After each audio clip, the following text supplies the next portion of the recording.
Hello, dear colleagues. Hello, dear listeners and viewers. Today we have a special guest from Spain, Gorka Bartolome. Gorka is a professional coach, a master certified coach by the International Coach Federation. Gorka has a large experience in cross-culture coaching. As I know, Gorka does a lot of training for coaches, mentoring, and the coaching with clients worldwide.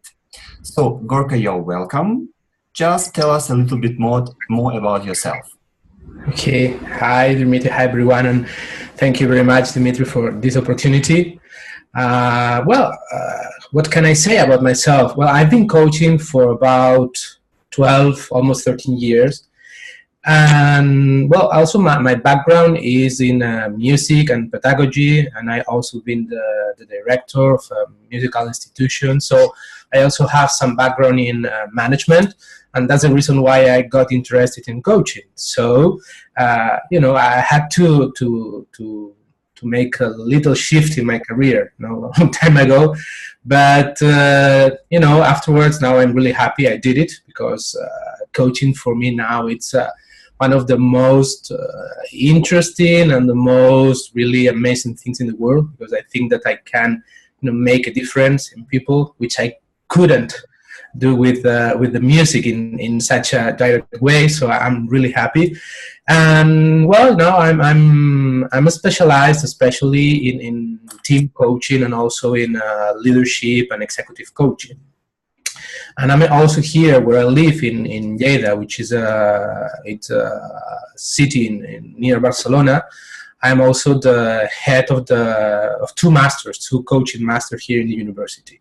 So just in a resume, this is what I do actually. Oh, great.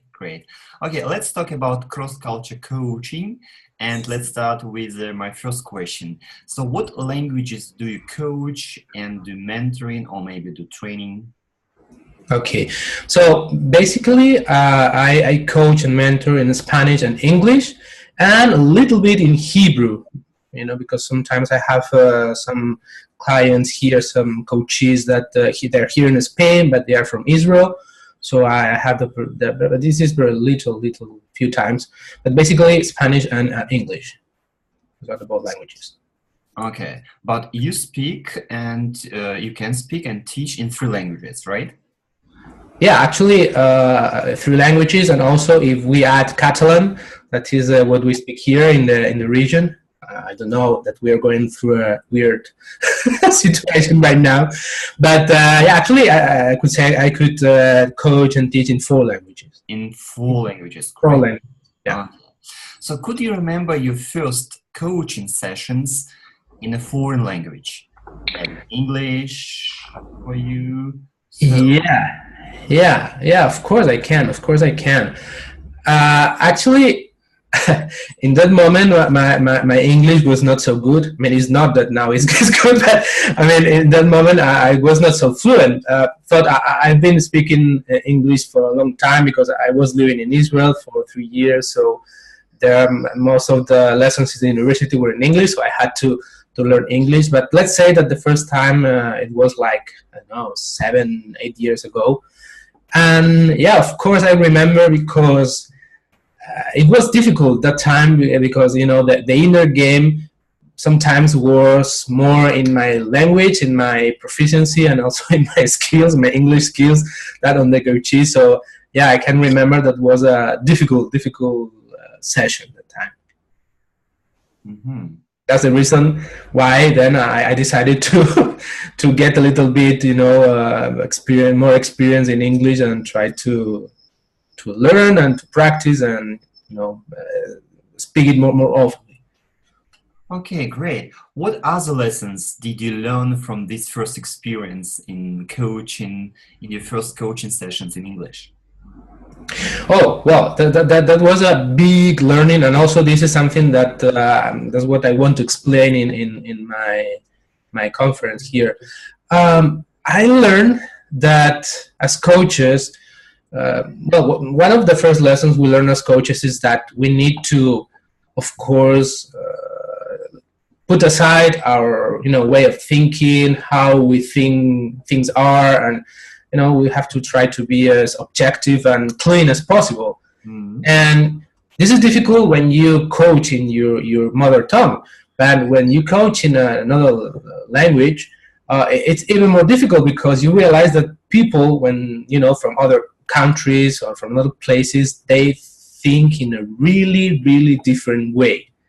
Okay, so one of the first things I realized is that the way we think is really related to the place we live, which is really strange. Maybe it's something that should be, a matter for research, because I don't know if it's the language, if it's the culture, if it's the education. It's something I'm still, trying to find out, and I try to speak with people if they find the same ideas. But yeah, that's the first thing I learned, that we think really differently. Our mind works in different way. Okay, great. And so as ICF coaches, we follow ICF competencies, right? So if we think about cross-culture competencies, maybe it's another story, but what do you think, in your opinion, what competencies should we follow to be successful in cross-culture coaching? So the main competencies of a cross-culture coach. Yeah, I would say, first of all, presence is the is the main competence, because it's the one that is going to enable you to really realize what's going on and to really be with the client. It doesn't matter, in which way they think. So I think this is really important, and then followed by active listening. Okay, so those two are really important. I think they are the main, cross-cultural competencies. Then if you can be present and you can be really active in the listening, then no matter which language or which mindset this coachee will have, that you will be able to be successful. So for me, those are the... Also, let's say that, creating the third one in the... Let's creating let's say, a trust and confident relationship is also important, because you also have to get to know the other person and what they need, what they want, how do they want to be coached. So this is also important. But I will say, first place, present; second place, active listening; and in the third place, the third competence. Okay, good. So what do you think, what else can help us to understand our client better and to have a successful coaching session, despite the fact that maybe our English knowledge is, let's say, pre-intermediate, intermediate? It's not our native language. What else can help us? Yeah, a lot of questions. That's what I find most useful, because many times we tend to make assumptions or think that we know what the other person is saying, but I found really useful to resume and reflect back and like mirror back, so we can make sure that what the other person said is really what we understood. So I think that this is really, this is basic, being able to often resume. So is that what you wanted to say? So I understood this. So you said this, and this. So in this way, you can make sure really that you got the whole message from the person, that you're not making an interpretation or just filtering the ideas through your own map. Okay, thank you. Okay, and I'm teaching English for Russian-speaking coaches. English in using in coaching sessions, and a lot of coaches here are afraid.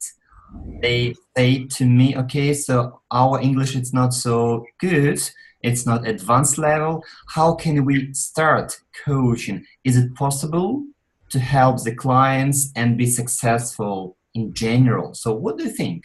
Which level is enough to start to do coaching in English?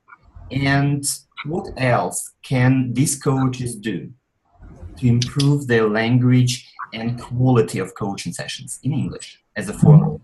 Yeah, actually, something that really helped me in the beginning was to coach non-English speaking clients. Because let's say that it's much easier to understand them because their English maybe is not also so good. Also, the accent is not so heavy, so it's much easier to understand what they say. So I think this is a good beginning. Just try to start, with clients that are not from, North America or England. They're not, their mother tongue is not English. So you will be able to at least, let's say that we speak like a European English, okay? So it's like a different way to speak. So it's much easier to understand. So I think this is the first step, which will make things much, much easier. And then the second step is try to listen as much English as possible.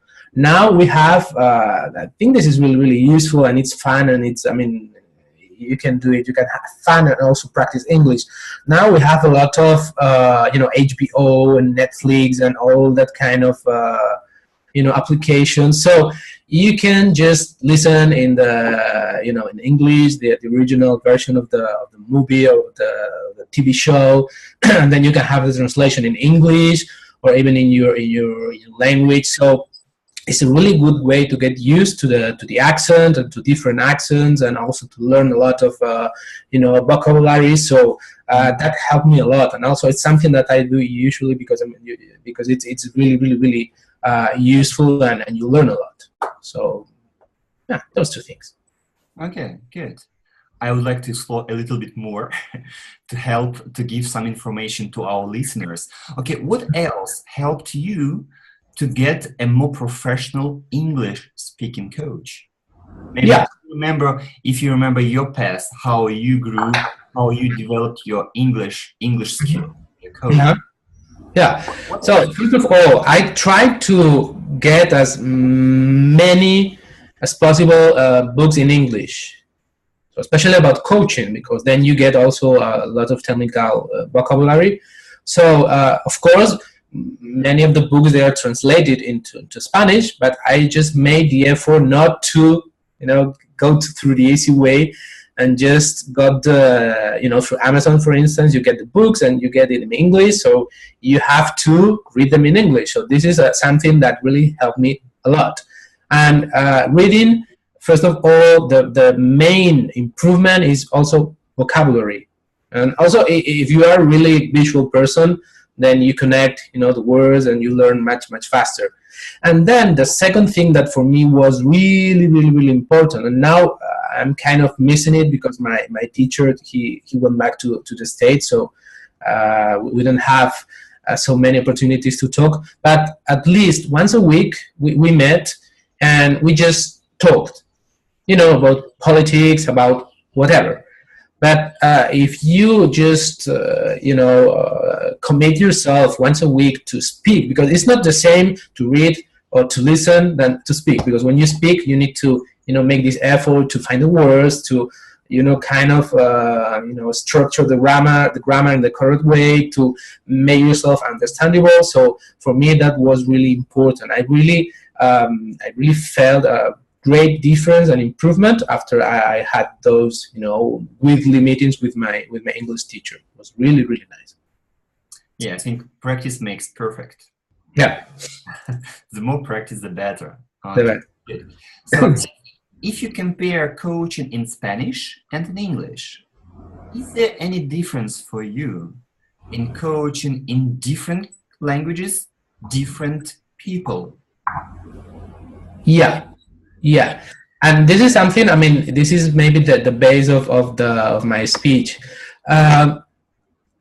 For instance, when I coach North American coaches, I don't know why, but it seems like coaching is, made for them. It suits them like really perfectly. They answer in a really logical and, linear way, and it's like, oh, great, they don't have any difficulty to answer the questions. Here in Spain, it's not the same. Here in Spain, you ask a question and people, they begin to go up and down, right, left, and they get confused. So, yeah, I found that maybe in North America, their minds are much more structured.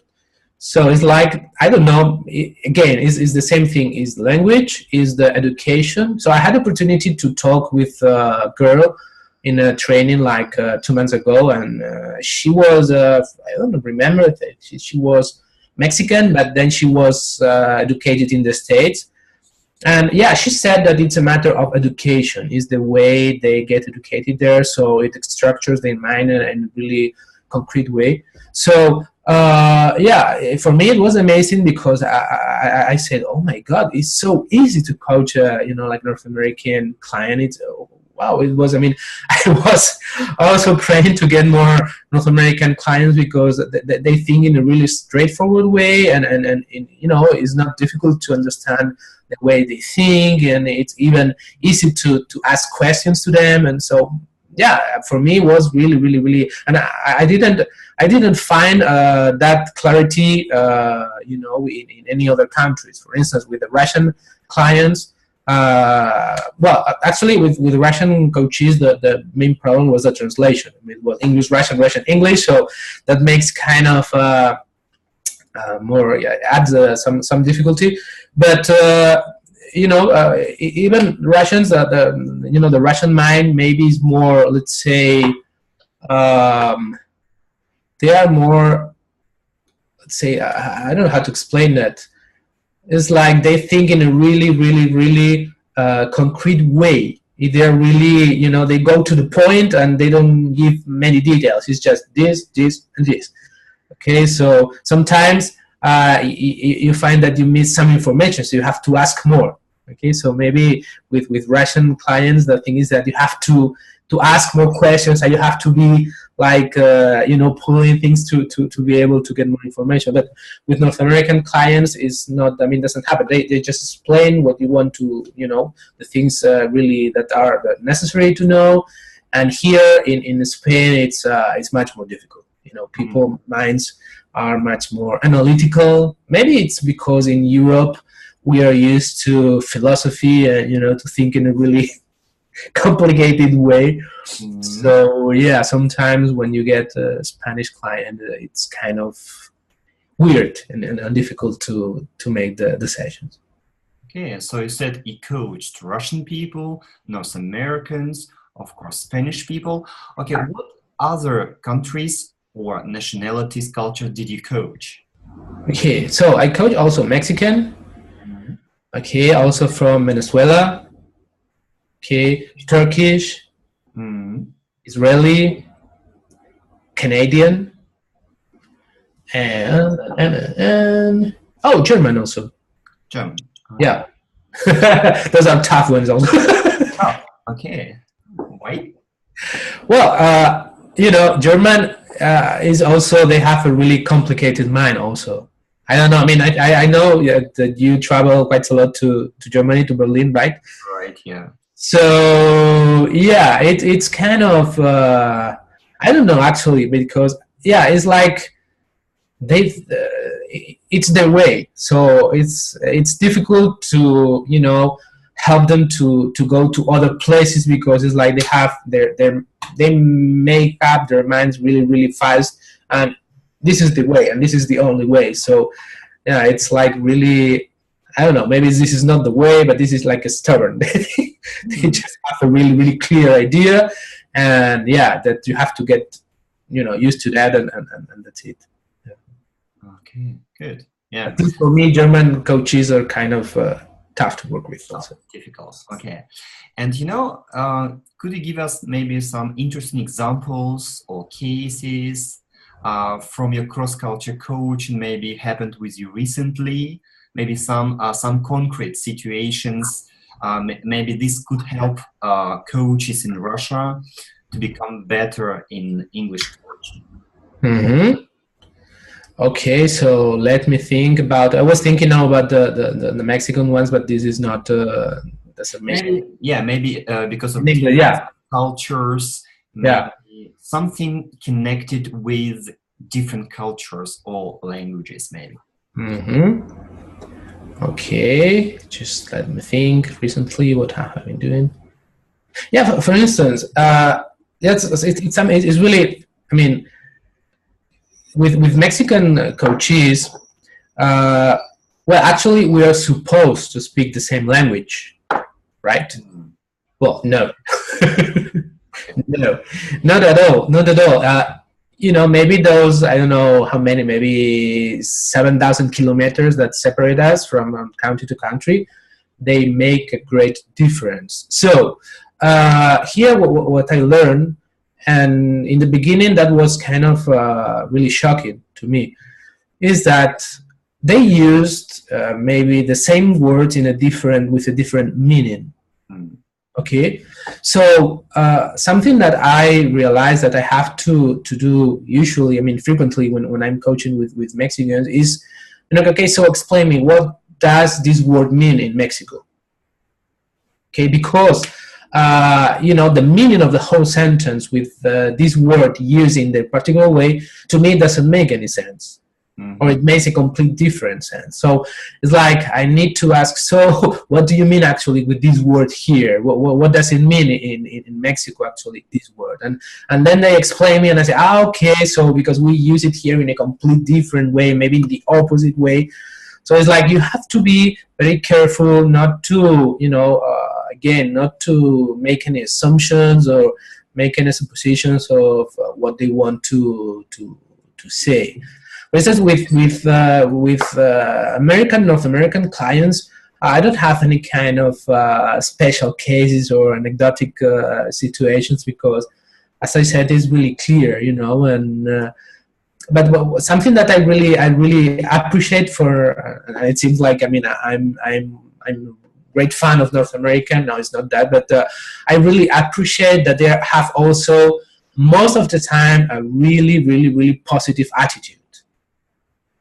It's like maybe here in Europe we are more like, well, I have a problem, I don't know what to do, and life is difficult.